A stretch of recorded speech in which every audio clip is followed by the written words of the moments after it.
వర్ధిల్లాలి వర్ధిల్లాలి వర్ధిల్లాలి బండి సంజయ్ గారి నాయకత్వం వర్ధిల్లాలి బండి సంజయ్ గారి నాయకత్వం వర్ధిల్లాలి కిషన్ రెడ్డి గారి నాయకత్వం భారతీయ జనతా దేశానికి అంకితం భారతీయ జనతా అమిత్ షా గారి నాయకత్వం వర్ధిల్లాలి అమిత్ షా గారి నాయకత్వం వర్ధిల్లాలి ఎంపీ నాయకత్వం బండి సంజయ్ కుమార్ గారి నాయకత్వం బండి సంజయ్ కుమార్ గారి నాయకత్వం ఎంపీ भारतीय जनता भारतीय जनता भारतीय जय नरेंद्र मोदी गाరి నాయకత్వం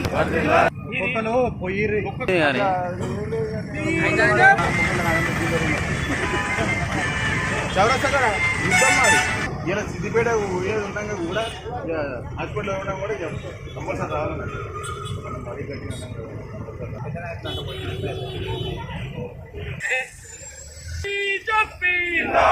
భారతీయ జనతా నరేంద్ర మోడీ గారి నాయకత్వం బహుజన బిడ్డ నరేంద్ర మోడీ గారి నాయకత్వం బహుజన బిడ్డ నరేంద్ర మోడీ గారి నాయకత్వం జెపీ నడ్డా గారి నాయకత్వం జెపీ నడ్డా గారి నాయకత్వం కిషన్ రెడ్డి గారి నాయకత్వం భారతీయ జనతా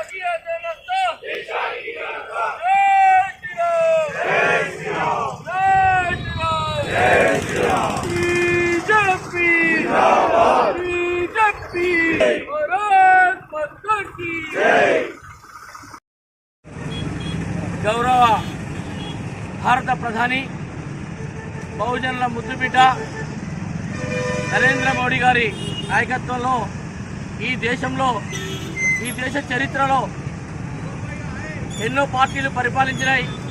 ఎన్నో పార్టీల ఆధ్వర్యంలో ఎన్నో సంస్కరణలు వచ్చినప్పటికీ మొన్న జరిగినటువంటి ఎన్డీఏ క్యాబినెట్ మీటింగ్లో దేశవ్యాప్తంగా జనగణన చేస్తూనే జనగణనలో కులగణనను కూడా తీసుకువచ్చి కులాల ప్రాతిపదికన కులం యొక్క సంఖ్యను నిర్ధారించి తద్వారా అట్టడుగు పేద బడుగు బలహీన వర్గాల అభ్యున్నతే లక్ష్యంగా దేశం యొక్క స్వతంత్ర ఫలాలను అభివృద్ధి ఫలాలను అందించాలనే లక్ష్యంతో గొప్ప చారిత్రక నిర్ణయం తీసుకోవడం జరిగింది. ఈ చారిత్రక నిర్ణయాన్ని ఈ దేశాన్ని అత్యంత కాలం పరిపాలించినటువంటి ఒక పార్టీ ఇవాళ మేమేదో గొప్ప చేసినాం, మేమేదో ఘనత వహించినాం, ఒక రాష్ట్రంలో మేమేదో తయారు చేసినామని చెప్పేసి తప్పుల తడక రిపోర్టులు తయారు చేసి బీసీలలో ముస్లింలను కలిపి ఎస్సీలలో క్రైస్తవులను కలిపి క్రైస్తవులు అసలు తెలంగాణలో లేనేలేరు కానీ క్రైస్తవుల పేరుతోని ఇవాళ వాళ్ళకు ఫలాలు అందించేందుకు వాళ్ళ పండుగలు రాగానే గిఫ్ట్లు అందించడానికి ప్రభుత్వాలు ప్రయత్నం చేస్తూ ఉంటాయి. అలాగే బీసీలలో మైనార్టీలను చొప్పించి బీసీల యొక్క సంఖ్యను తగ్గించడానికి ఈ ప్రభుత్వం రేవంత్ రెడ్డి ప్రభుత్వం పనిచేయడం కోసం చేసింది. దాన్ని తీవ్రంగా ఖండిస్తూ వాళ్ళ దేశవ్యాప్తంగా కూడా పారదర్శకమైనటువంటి కులగణనను అలాగే జనగణనను నిర్వహించాలని కేంద్ర ప్రభుత్వం ఏదైతే తీసుకున్న ఆ నిర్ణయాన్ని భారతీయ జనతా పార్టీ ఉస్మానాబాద్ పట్టణ శాఖ పక్షాన హర్షిస్తూ గౌరవ భారత ప్రధాని నరేంద్ర మోడీ గారి చిత్రపటానికి పాలాభిషేకం చేయడం జరిగింది. భారత ప్రధాని మోడీ గారికి ఉస్మానాబాద్ పట్టణ శాఖ పక్షాన ధన్యవాదాలు తెలియజేస్తా ఉన్నాం. ఉస్మానాబాద్ మండల పార్టీ ఉస్మానాబాద్ పట్టణంలో ఉస్మానాబాద్ మండల శాఖ తరఫున నరేంద్ర మోడీ గారికి పాలాభిషేకం చేయడం జరిగింది. అదేవిధంగా ఈరోజు కులగణనతో పాటు జనగణమనతో పాటు కులగణన చేయడం జరిగింది.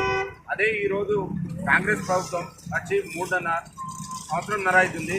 మేము కులగణన చేసినామా అంటున్నారు కానీ వాళ్ళు చేసింది ఎన్ని తప్పులున్నాయో వాళ్ళు వాళ్ళు చూసుకోవాలి. ఎదుటి వారిని విమర్శించే ముందు వాళ్ళ ఏం చేస్తున్నారు అనేది వాళ్ళు అభ్యంతరం చేసుకోవాలి. ఈరోజు నరేంద్ర మోడీ గారు తీసుకున్న నిర్ణయం చాలా హర్షణీయం. అందువల్ల ఈరోజు నరేంద్ర మోడీ గారికి పాలాభిషేకం చేయడం జరిగింది. దేశవ్యాప్తంగా ఒక చారిత్రాత్మకమైన నిర్ణయాన్ని తీసుకొని భారత ప్రధానమంత్రి నరేంద్ర మోడీ గారి నేతృత్వంలోని కేబినెట్ సమావేశంలో జనగణనతో పాటు కులగణన కూడా చేయాలనే ఒక గొప్ప నిర్ణయాన్ని హర్షిస్తూ ఈరోజు భారతీయ జనతా పార్టీ ఉత్తరాబాద్ పట్టణ శాఖ మండల శాఖ ఆధ్వర్యంలో మరి ప్రియతమ ప్రధానమంత్రి నరేంద్ర మోడీ గారి చిత్రపటానికి పాలాభిషేకం చేయడం జరిగింది. మరి దేశవ్యాప్తంగా 75 సంవత్సరాలు కాంగ్రెస్ పార్టీ ఈ దేశాన్ని పరిపాలించింది. 75 సంవత్సరాలుగా ఏనాడు కూడా జనాభా లెక్కలు చేసింది తప్ప కులగణన చేయని దార్శికమైన పరిస్థితి ఈరోజు ఈ దేశంలో ఉన్నది. మరి నెహ్రూ గారి హయాంలో వారు ప్రధానమంత్రి 1958లో ఈ దేశానికి స్వతంత్రం వచ్చినప్పుడు మరి వారు జనగణన చేసింది కానీ కులగణనను వ్యతిరేకించింది. మరి ఈరోజు నరేంద్ర మోడీ గారి నేతృత్వంలో కులగణనను తీసుకురావడం జరిగింది. మరి కాంగ్రెస్ పార్టీ ఏం చేసినా మేము బెదిరిస్తేనే మరి కేంద్ర ప్రభుత్వం చేసిందని చెప్పి ఈరోజు స్థానిక మంత్రి పొన్నం ప్రభాకర్ గారు కానీ మరి ముఖ్యమంత్రి రేవంత్ రెడ్డి గారు కానీ మరి ఈరోజు వాళ్ళు దబాయింపు చర్యలు చేస్తూ ఉన్నారు. కానీ ఈ సందర్భంగా మేము వారిని ప్రశ్నిస్తూ ఉన్నాం. పొన్నం ప్రభాకర్ గారు దేశవ్యాప్తంగా 75 సంవత్సరాలు మీ పరిపాలన ఉన్నది కదా, ఇన్ని సంవత్సరాల బట్టి మరి కులగణన ఎందుకు చేయలేదని చెప్పేసి ఈ సందర్భంగా మిమ్మల్ని ప్రశ్నిస్తూ ఉన్నాం. ఈరోజు దేశ ప్రధానమంత్రి నరేంద్ర మోడీ గారు కులగణన చేస్తే ఈ దేశంలోని అందరికీ సమాన హక్కులు మరి కల్పిస్తాం, అందరికీ కూడా ప్రభుత్వ ఫలాలు ఏవైతే ఉంటాయో అందరికీ కూడా అందుతాయనే ఒక సదుద్దేశంతోనే కులగణన తీసుకురావడం జరిగింది. మరి ఈ సందర్భంగా వారిని మేము హృదయపూర్వకంగా వారికి కృతజ్ఞతలు తెలుపుతూ ఉన్నాం. ఈ తల్లిపుల్లి మాటలు మానుకోవాలని చెప్పి కాంగ్రెస్ పార్టీని మేము హెచ్చరిస్తూ ఉన్నాం.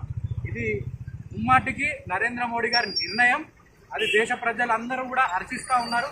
మీ నిర్ణయం కాదు, 75 సంవత్సరాల నుంచి ఏం బీకిర్రని చెప్పి ఈ సందర్భంగా కూడా మేము అడుగుతూ ఉన్నాం. కాబట్టి ఇవన్నీ మర్చిపోవాలి. దయచేసి మరి కాంగ్రెస్ పార్టీ ఇప్పటికైనా ఒప్పుకోవాలి, మీదే తప్పు, 75 ఏళ్ళుగా మీదే తప్పు, కాబట్టి దీన్ని మానుకోవాలని చెప్పేసి సందర్భంగా తెలియదు.